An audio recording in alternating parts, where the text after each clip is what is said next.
வணக்கம்.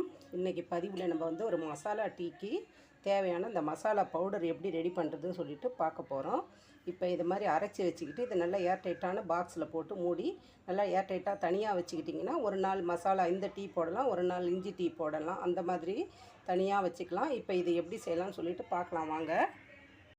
வணக்கம். இன்றைக்கி வந்து நம்ம ஒரு மசாலா டீக்கு போடுற மசாலா நான் வீட்டில் எப்படி அரைப்பேன் அப்படின்றத நம்ம வந்து இப்போ அதை வந்து வீடியோவாக பார்க்குறோம். இது எனக்கு தீர்ந்துருச்சு. இப்போ நான் புதுசாக ட்ரை பண்ணுறேன். இப்போ அதுக்காக இப்போ வந்து இதை அப்படியே வீடியோவாக போட்டுடலான்ட்டு உங்களுக்கும் சேர்த்து நான் காமிக்கிறேன். இப்போ இதுக்கு வந்து நம்ம மசாலா டீ போடுறதுக்கு வந்து நான் வந்து சக்ரா கோல்டு தான் யூஸ் பண்ணுவேன் எப்பயுமே. இப்போ இதுக்கு என்னென்ன மசாலா தேவைன்றதை பார்த்துக்கலாம்.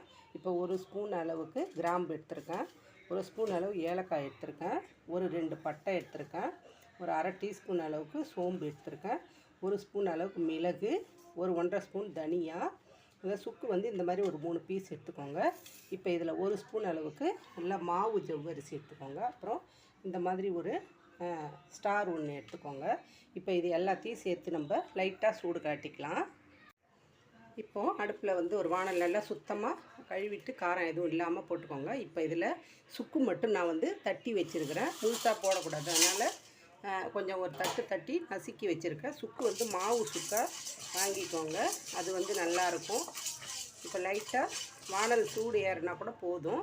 ஜஸ்ட்டு இதை லைட்டாக வறுத்து இதை நல்லா ஆற விட்டுட்டு அப்புறம் நம்ம பொடி பண்ணிக்கலாம். நான் இப்போ அடுப்பை ஆஃப் பண்ணிட்டேன்.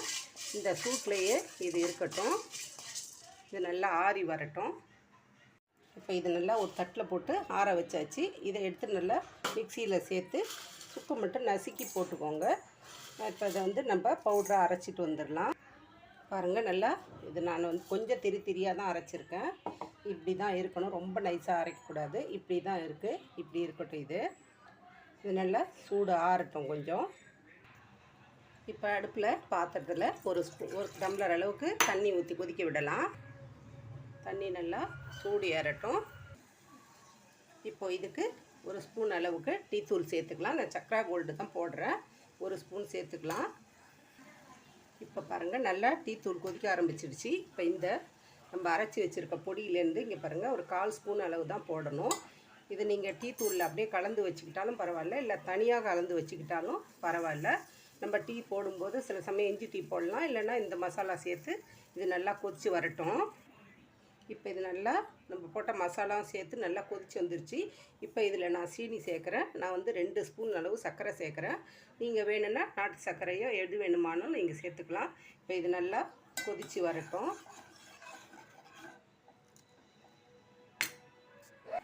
இப்போ நம்ம போட்ட மசாலா பொடி, சர்க்கரை இதெல்லாம் சேர்ந்து நல்லா கொதித்து வந்துருச்சு. இப்போ வந்து ஒரு டம்ளர் பால், நான் வந்து ஆரோக்கியா பால் எடுத்துருக்குறேன். இந்த பால் வந்து ஒரு டம்ளர் பால் சேர்த்துருக்கேன். இது நல்லா கொதி வரட்டும். ஒரு 2 கொதி கொதித்த பிறகு தான் டீ நல்லா வாசனையாக இருக்கும். நம்ம இதில் ஜவ்வரிசி சேர்க்கறது வந்து பழைய காலத்து ரகசியம். எல்லா டீ கடையிலையும் அந்த ஒரு ஸ்பூன் ஜவ்வரிசியை மூடிச்சு கட்டி வெள்ளை துணியில் மூட்டை கட்டி பால்லையே போட்டு வச்சுருப்பாங்களாம். அது கொதிக்க அதில் அவங்க எவ்வளோ தண்ணி ஊற்றினாலும் அந்த ஜவ்வரிசியிலேருந்து எசன்ஸ் இறங்கி பால் வந்து திக்காகவே இருக்கிற மாதிரி இருக்குமா. அப்பத்திய காலத்தில் இப்போ பண்ணுறாங்களான்னு தெரியல. அதனால் நான் எப்பயுமே பண்ணும்போது ஒரு ஸ்பூன் ஜவ்வரிசியை வந்து போட்டு பொடி பண்ணி தான் போட்டு டீ தூள் மசாலா அரைச்சி வச்சுருப்பேன். இப்போ இது நல்லா கொதித்து வரட்டும். பாருங்கள், நல்லா நுரைச்சி ஒரு கொதி வந்துருச்சு. இப்போ சிம்மில் வச்சுட்டு மறுபடியும் இன்னொரு கொதி வரட்டும். நல்லா 2 கொதி வந்த உடனே நம்ம எடுத்து வடிகட்டி நல்லா சூப்பரான ஒரு மசாலா டீ ஈவினிங்காக சூப்பராக இருக்கும். கண்டிப்பாக ஏதாவது ஒரு ஸ்நாக்ஸோடு சாப்பிடும்போது அட்டகாசமாக சுறுசுறுப்பாக இருக்கும். 2வது கொதியும் கொதிக்க ஆரம்பிச்சிடுச்சு.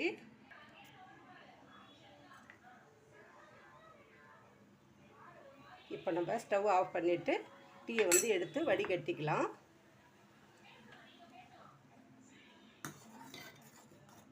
அவ்வளோதான், சூப்பராக நல்லா டீ கடையில் சாப்பிட்ற மாதிரி ஒரு மசாலா டீ நம்ம வீட்டிலையே தயார் பண்ணியாச்சு. காலையில் சாப்பிடும்போது ரொம்ப சுறுசுறுப்பாக இருக்கிற மாதிரி இருக்கும். கண்டிப்பாக ட்ரை பண்ணி பாருங்கள். இதை வந்து எடுத்து வடிகட்டிக்கலாம்.